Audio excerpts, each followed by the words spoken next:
Hello, welcome to the vlog means mini blog. आज मी सेटाफिलचं sensitive स्किनचं moisturiser आणलं.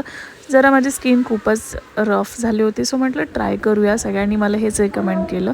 So मी पहिले किडा बसला होता इथे.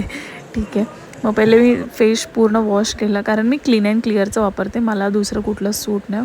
आणि हे डॉक्टर रशेल कोणी यूज केलं असेल तर प्लीज कमेंटमध्ये सांगा. त्याचं मी हे नोज स्ट्रीप आणली होती ब्लॅकहेड्स रिमूव्हसाठी.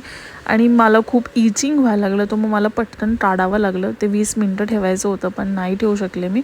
पण बऱ्यापैकी इफेक्ट दिसला मला. त्यात व्हाईट हेड्स भरपूर आले होते. सो ज्याला सूट होऊ शकतं त्यांनी वापरलं तर काय हरकत नाही, पण मला थोडंसं इचिंग झालं.